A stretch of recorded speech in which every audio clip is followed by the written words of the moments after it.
So this is what it's come to, huh? About a year of me being gone, year of me just having a life, being happy, getting fat, getting big, getting an education. I'm finally graduated. I'm done. Why do you want me back? Why am I here?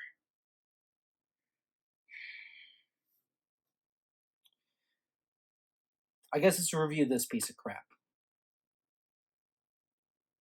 All right, let's get to it. Fester's Quest for the NES. God help us all.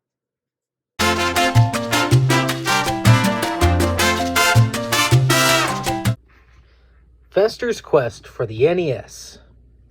Fester's Quest, also known as Uncle Fester's Quest, was a video game for the NES back in the 1960s, based on the 1960s television series The Addams Family. But the game was released in 1989 in North America and 1990 in Europe. Also, can I point out the fact, who calls Fester Uncle Fester? Wednesday? I don't remember calling him Uncle Fester, I just knew him as the bald guy. Anyways, so apparently one night a UFO beams down in the residence, takes the rest of Fester's family, and whom the grandmother, the only one to predict the invasion, casts a spell on him beforehand, and somehow now he must go and find his family around the town? I don't get it.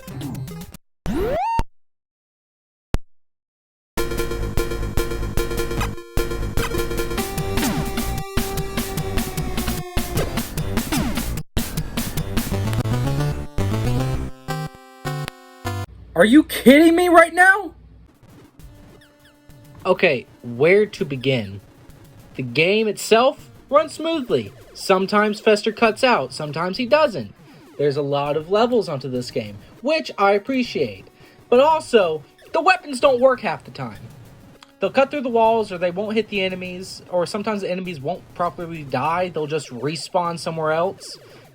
And it's just so frustrating, because I've had to go through this so many times to get this right. The only good weapon you can really get in this game is the TNT that you get from the kids and get from a few of the other people that you save. But even then, it's just one TNT and blows up one enemy. That's it.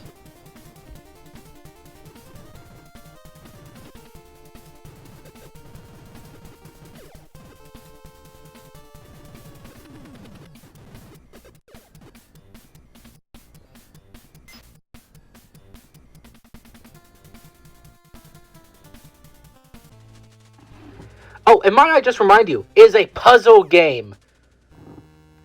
Oh, I hate puzzle games. Oh, so much. So you finally get to the bosses of the game. They're a lot harder than regular enemies, which the game should do, but God, they take so long to beat. I spent hours just trying to beat these bosses, and you have to use so many other weapons that you get throughout the game. Missiles, whips, sometimes you have to upgrade your gun all the way. Thank goodness I had so much health from going through all of those puzzle mazes. But, thankfully, there's only 5 regular bosses and 1 final boss. And frankly, he's kind of lackluster. He's a lot easier to beat than a lot of these minier bosses. He's just a giant Contra tank, and all I had to do was shoot missiles at him. He would miss me every time. I guess it's an exploit that I found, going to the side of the map and just shooting missiles. But on the contrary, come on, what's to expect out of this game?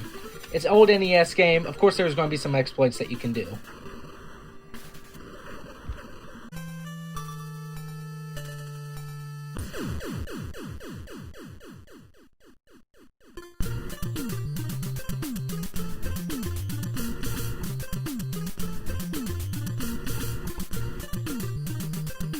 This game, I spent a few hours on it, you know?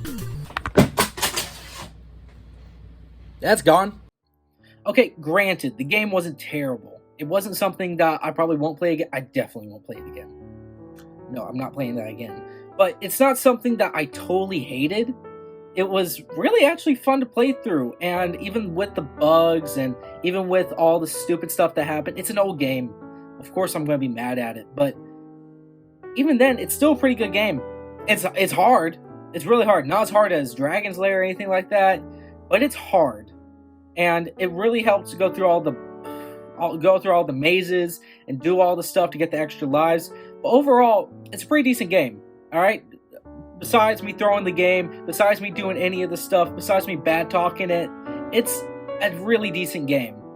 But that's just my opinion. You go on, you watch this video, you see your own opinion.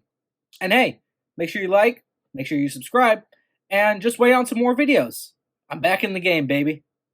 Peace.